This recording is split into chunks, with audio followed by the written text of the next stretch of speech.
When competence becomes a cage, you are the one people rely on. At work, when something goes wrong, at home, when a decision needs to be made, among friends, when someone needs advice, they look at you. And most of the time, you nod. You say, "I'll handle it." You figure it out. You are capable, responsible, reliable. But here's the quiet question. When was the last time it felt light? Because sometimes competence stops feeling like a strength. It becomes a role. And over time, that role becomes a cage. You don't look burned out. You don't look unstable. You perform well. You meet deadlines. You solve problems. You show up. But inside, there is pressure. Constant. Low grade. Unrelenting. It feels like you can't slow down. Like if you do, something will fall apart. If you say no, someone will be disappointed. If you admit you're struggling, your image will crack. And this is where the real story begins. Most people aren't just born the competent one. They become that person. At some point in your life, being capable became useful. Maybe you were the child who matured early, the one who sensed tension in the room, the one who stayed quiet to avoid conflict, the one who handled things instead of expressing feelings. Or maybe you were praised for achievement, good grades, awards, promotions, recognition, and slowly your brain built an association. If I perform, I am valued. If I achieve, I am safe. If I solve problems, I belong. This isn't weakness, it's conditioning. Neuroscience shows that when we receive approval or recognition, the brain releases dopamine. Dopamine reinforces behavior. It tells your nervous system, do that again. That keeps you safe. So you did. You worked harder. You became more dependable. You anticipated problems before they happened. You learned to carry weight without complaining. Every success strengthened the pattern. Competence became more than a skill. It became identity. And identity is powerful, because once something becomes identity, your nervous system protects it at all costs. Now, fast forward years later. You are successful. You are respected, you are trusted, but your nervous system is rarely at rest. High-functioning anxiety often lives in a state of chronic activation, not dramatic breakdowns, not chaos, just constant tension. Cortisol, the body's stress hormone, can remain elevated for long periods when someone feels consistently responsible for outcomes. The body stays in a mild fight-or-flight mode, even when nothing is immediately wrong.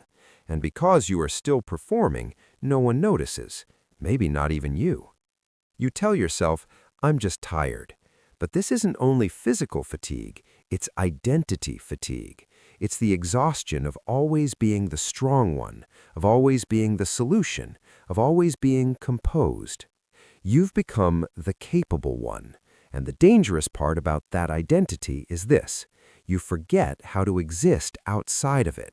You don't know how to be messy or unsure or slow, because somewhere deep down, your brain equates slowing down with risk. Let me tell you a short story. Daniel was a senior manager at a respected firm.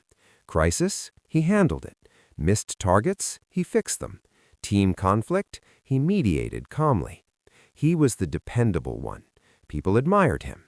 But over time, something shifted. He noticed that when people approached him, they didn't ask how he was doing. They simply assumed, Daniel will handle it. One evening, after another 12-hour day, his daughter asked him a simple question. Dad, why are you always working?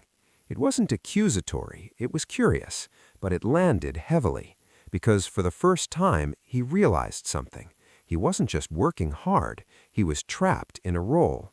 He wasn't failing, he was succeeding, but he wasn't free. That's the invisible turning point, when competence stops empowering you and starts owning you. This is what happens when performance becomes identity, when your worth is fused with your output, when you don't just do well, you have to do well, because if you don't, who are you? This is where high-functioning anxiety hides. You don't panic publicly. You don't fall apart dramatically. You simply can't relax. Rest feels undeserved. Slowing down feels irresponsible.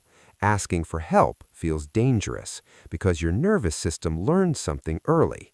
Strong people survive. Reliable people are needed. Needed people are safe. So you became indispensable. But being indispensable has a cost. You stop sharing burdens. You stop expressing overwhelm.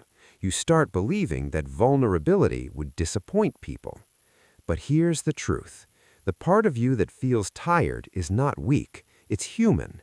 The brain was never designed to stay in performance mode indefinitely. Chronic responsibility keeps the sympathetic nervous system activated. Over time, this leads to emotional numbness, irritability, difficulty sleeping, and a constant sense of pressure, even during calm moments. And because you are high functioning, you don't collapse, you just endure. But endurance is not the same as freedom. It's important to understand something deeply.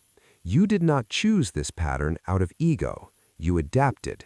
If life felt unpredictable at some point, competence gave you control. Control reduced anxiety. Control created stability. Your brain rewarded that, and now, years later, that once protective strategy feels like a cage. So what do? You don't quit your life. You don't abandon your strengths. You don't suddenly become careless. You start with awareness. The next time someone asks something of you, don't automatically say yes. Pause. 3 seconds. Notice your body. Is your chest tight? Are your shoulders rigid? Is there subtle pressure behind your eyes? That tension isn't just about the task. It's the identity responding, the reliable one stepping forward automatically. Second, practice low-risk imperfection. Choose something small. Send the email without over-editing. Let someone else handle a minor issue. Allow yourself not to optimize everything. Watch what happens. Most of the time, nothing catastrophic unfolds.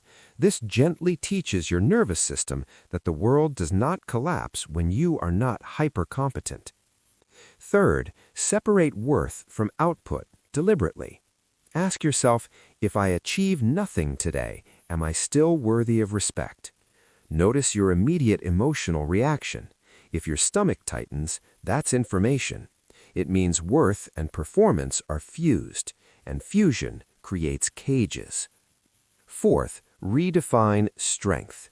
Strength is not constant endurance. Strength is flexibility. Strength is boundaries. Strength is saying, I can't take that on right now.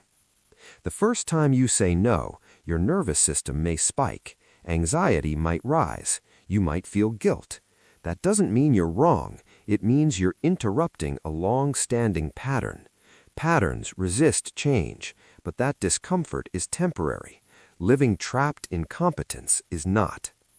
You are allowed to be capable without being constantly responsible. You are allowed to be skilled without carrying everything.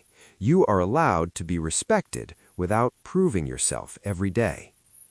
Research in occupational mental health consistently shows that individuals who detach self-worth from performance experience lower burnout rates and higher long-term creativity and resilience because they operate from clarity, not fear. And perhaps this is the shift. You don't stop being competent, you stop being controlled by it. Competence is a gift, but it was never meant to be your prison. If you feel slightly trapped right now, that doesn't mean you're ungrateful. It means you've been strong for a long time, and strength without softness becomes strain. You are more than your productivity, more than your reliability, more than the role you've mastered. Competence is something you do. It is not who you are. And when you slowly begin to widen your identity, when you allow space for rest, imperfection, uncertainty, you may discover something surprising. Your effectiveness doesn't disappear. It becomes lighter, cleaner, less fear-driven, because now you are choosing to be capable, not compelled to be. That is the difference between power and a cage.